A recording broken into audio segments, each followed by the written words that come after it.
Homelessness in America is a scar that never fades, a harsh reality in a country that prides itself on opportunity yet forsakes countless souls. HUD's 2025 report reveals more than 700,000 people spending their nights on streets or in shelters, a figure that keeps climbing. These are not just numbers, they represent broken lives and dreams crushed beneath a failing system. How can a nation of abundance allow so many to suffer in such hopelessness?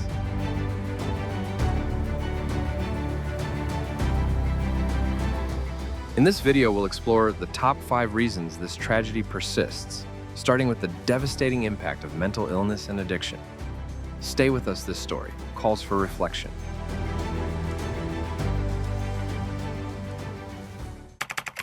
Mental health and addiction, the invisible chains of despair. Walk through the streets of any major U.S. city, Los Angeles, Seattle, San Francisco, and the sorrow is unmistakable. People curled in corners, their eyes empty, their lives unraveling like torn fabric.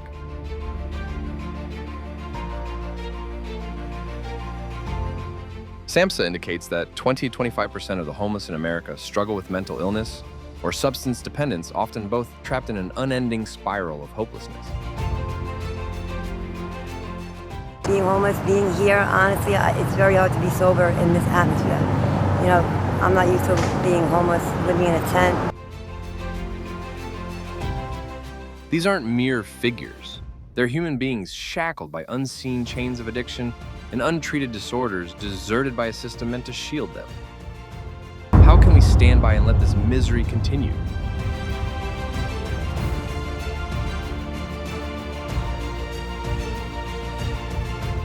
America's mental health infrastructure is a decaying remnant dismantled since the 1980s, when community care funding was slashed, leaving millions without support.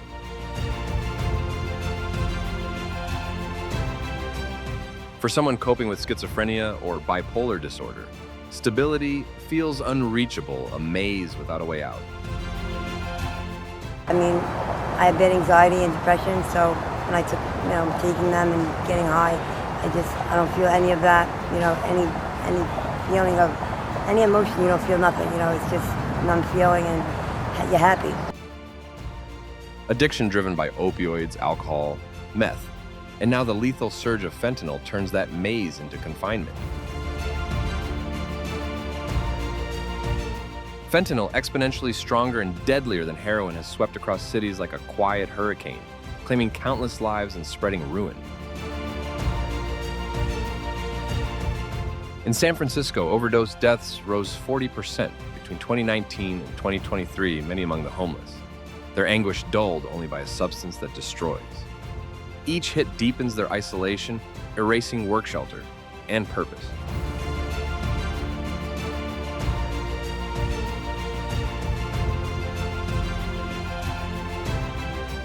But instead of extending mercy, we punish their pain. Police sweep camps and prisons serve as substitute hospitals, offering no real cure.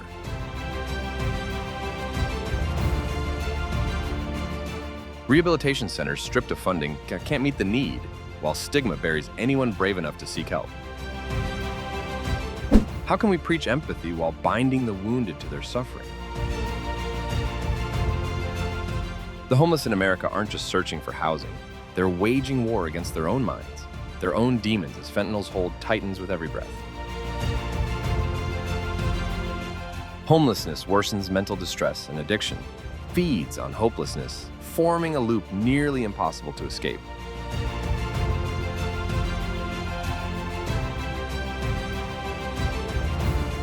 This isn't simply a policy disaster, it's a moral breakdown.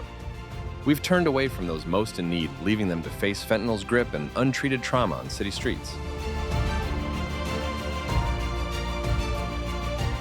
In Seattle, tent encampments overflow with tales of lives wrecked by addiction, each one a silent cry for help ignored.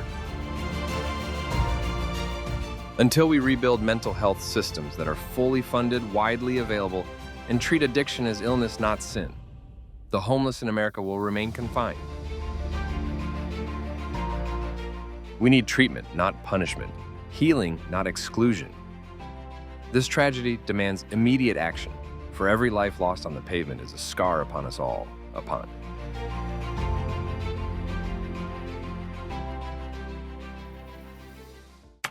Lack of affordable housing, a dream out of reach.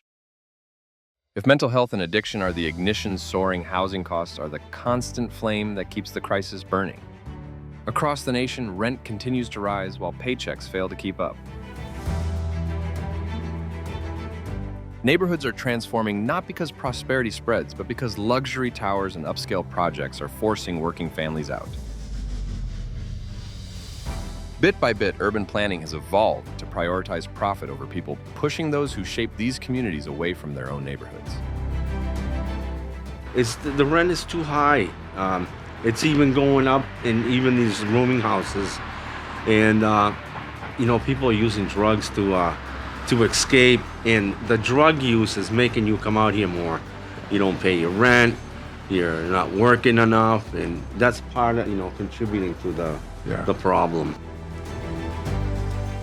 Over the years, the safety nets built to protect families have eroded.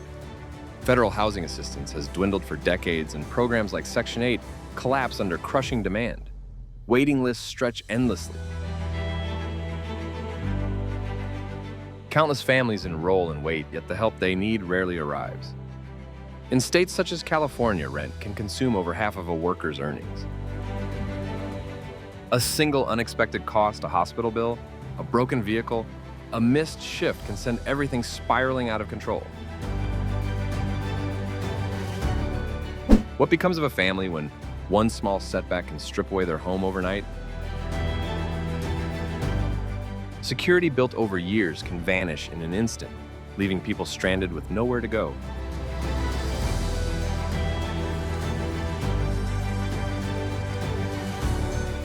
This issue runs deeper than mere statistics or political debates. It forces us to question our true social priorities.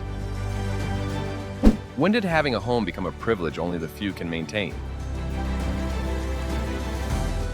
Housing has slowly turned into something to compete over instead of something people can rely on.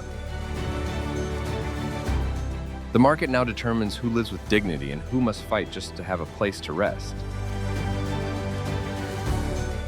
Elderly people on fixed incomes, veterans returning home, single parents, working double shifts, all trapped in a system that treats housing as a luxury, not a necessity.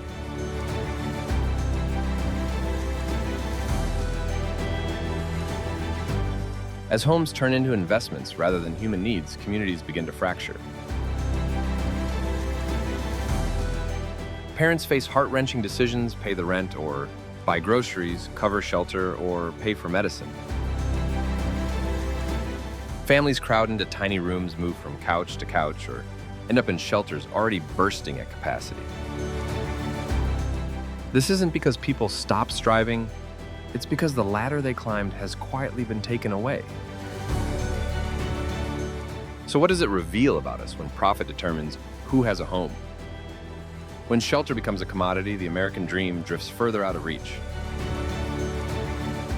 Unless we decide to prioritize humanity over profit, the lack of affordable housing will keep pushing more lives to the brink, and the homeless in America will remain a haunting mirror of our lost compassion.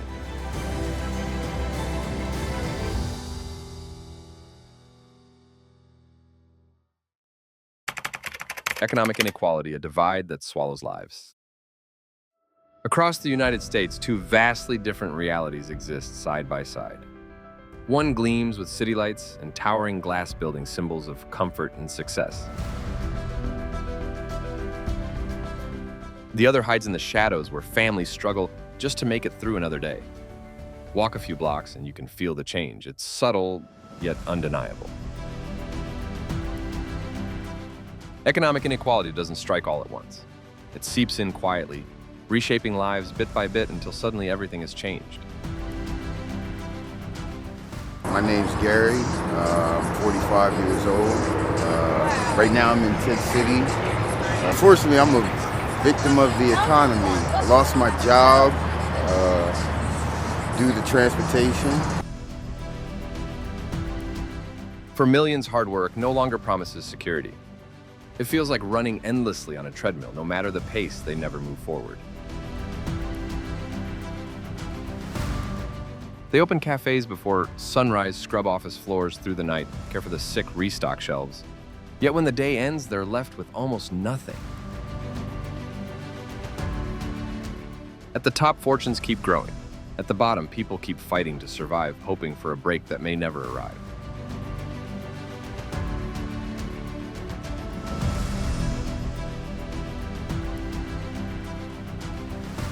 In struggling communities, children grow up with fewer possibilities. Their schools show chipped paint and worn-out books. Opportunity seems to exist elsewhere, somewhere, forever out of reach. A child's fate can be written by their zip code long before they can speak for themselves. The paths to better jobs, better housing, and better futures often remain locked to them. And when life delivers a hit, a hospital bill, job loss, or car repair, there's no cushion to fall on. A single blow can send everything into chaos. Debts stack up, rent goes unpaid, eviction notices appear. A life that once felt secure can crumble overnight, leaving people one step away from homelessness and nowhere to turn.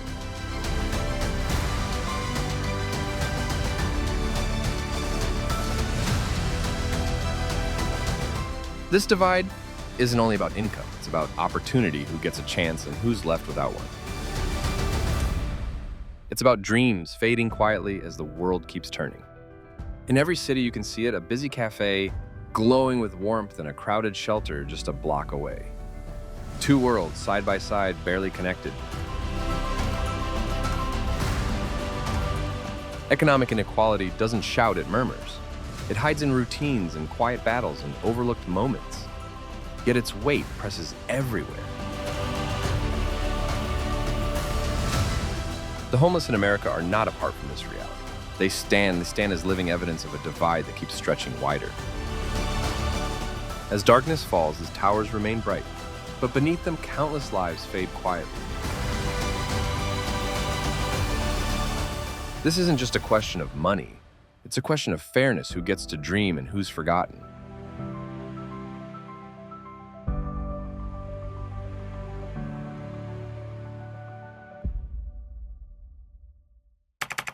Limited social welfare system, a safety net full of holes. Picture yourself falling, trusting a net will catch you, only to realize it's been ripped apart. That's the harsh truth of America's social welfare network for far too many. Our tangle of programs housing aid, healthcare, and job support looks strong on paper, but in reality, it's a maze of red tape and chronic underfunding that leaves people adrift.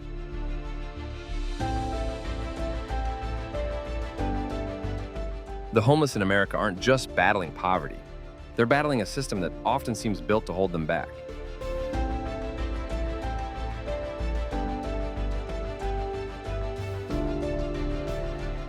Consider Section 8, the federal initiative designed to help low-income families pay rent.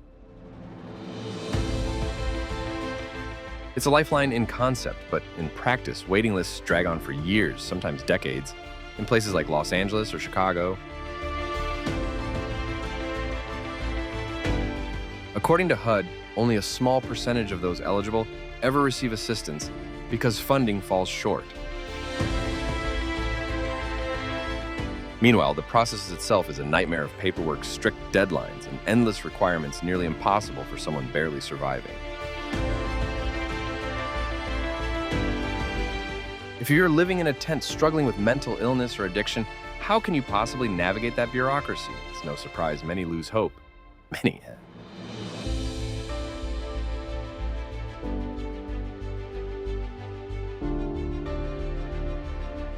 Healthcare presents another major failure. Medicaid exists, yet not every state extends it to the poorest adults, leaving massive gaps for the most vulnerable. Job training, food assistance, unemployment insurance, they all face the same flaws: insufficient funding and exhausting barriers. For example, in 2023, just 20% of eligible families received temporary assistance for needy families TANF due to strict rules and budget cuts. The result: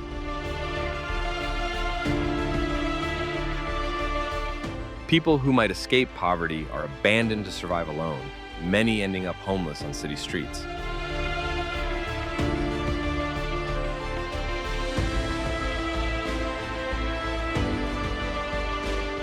What hurts even more is the fragmentation. Federal, state, and local systems operate separately, while nonprofits struggle to plug the holes with limited means. In my own city, I've watched shelters turn people away not from indifference, but because they're overcrowded, underfunded, or simply exhausted.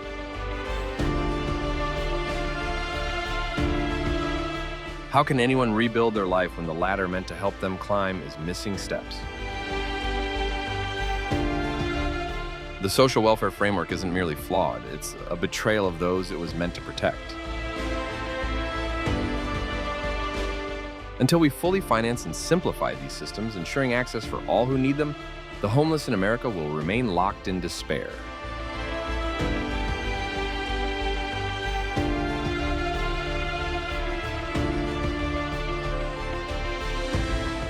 This isn't about pity, it's about fairness. A nation that lets its citizens sleep on sidewalks while flaunting its riches has lost its moral compass. We need a net that truly supports everyone, not just the fortunate few who manage the paperwork. More resources, stronger coordination, and a genuine commitment to human dignity could change everything. But right now, our welfare network is just a faint shadow of what it should be, leaving countless Americans to slip through the cracks.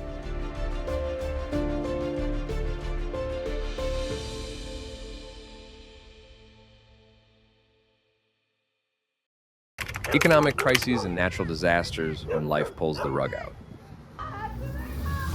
Life is uncertain, but in America, one stroke of misfortune can send anyone tumbling into homelessness.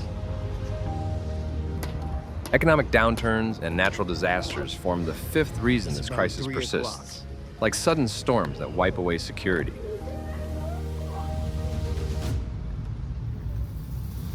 Whether it's a recession erasing jobs or a hurricane leveling neighborhoods, these events strike the vulnerable hardest, and our society isn't built to cushion their fall. For the homeless in America, these disasters aren't mere obstacles, they're life-shattering blows.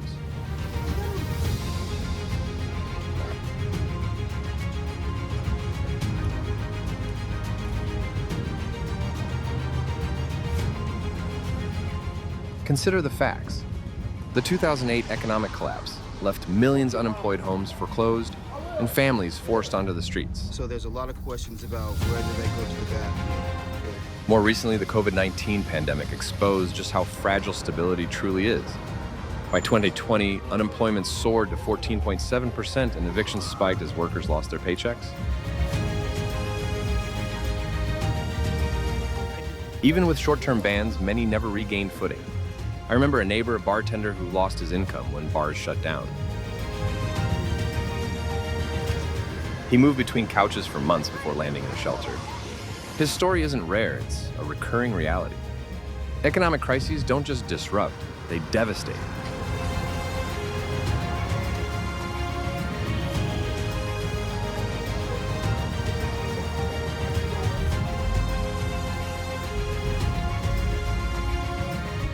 Natural disasters strike with even greater cruelty.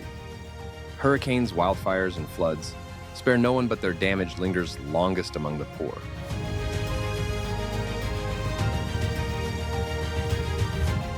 After Hurricane Katrina in 2005, tens of thousands in New Orleans were displaced, many never to return.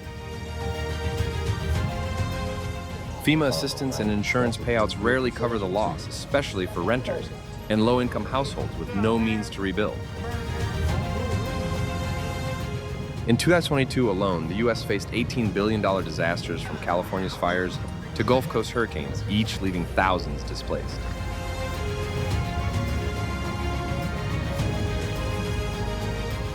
For those already living paycheck to paycheck, a burned apartment or a flooded house can mean the line between survival and homelessness.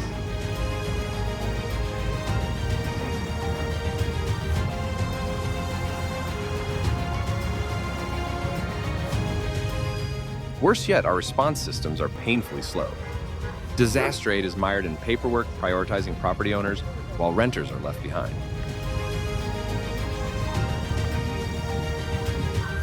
Unemployment insurance where available runs out too quickly. And once someone loses their home, the road back is brutally hard. Why do we allow red tape and delays to turn temporary crises into lasting homelessness? The absence of a strong safety net, whether rapid rehousing after a storm or steady income during downturns, means crises don't just wound, they destroy. Time more people.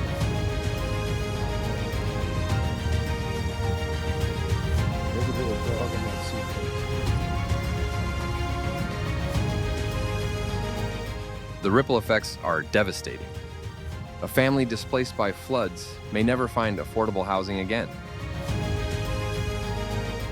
A worker laid off during a recession can lose their car, then their job, and finally their home. These aren't isolated tragedies. They're systemic breakdowns. Until we build resilience through better disaster recovery, universal income protection, and emergency housing, these shocks will keep feeding homelessness. It's a bleak truth that in America, security has become a privilege rather than a promise.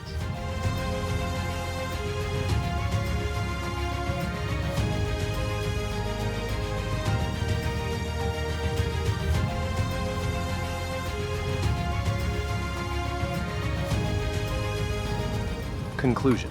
The homeless in America are not a problem we can turn away from or pretend doesn't exist. They stand as a mirror to the fractures in our society, a living testament to the promises we've failed to keep. Behind every tent and every weary face on the street lies a tangled web of issues we've neglected for decades. Mental illness, substance abuse, unaffordable housing, widening inequality, a failing safety net, and sudden crises that push people past the brink. These forces intertwine. Together they form a storm that traps thousands in a cycle with no escape.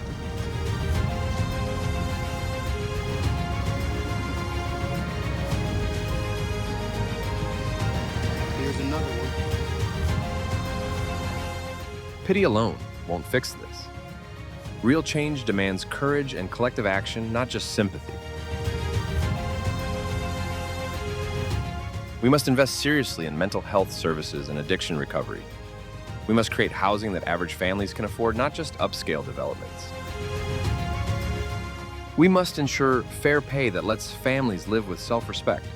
We must strengthen welfare systems that support people in crisis instead of letting them disappear through the cracks. And we must prepare for disasters, economic, environmental, or personal, before they turn into yet another surge of homelessness.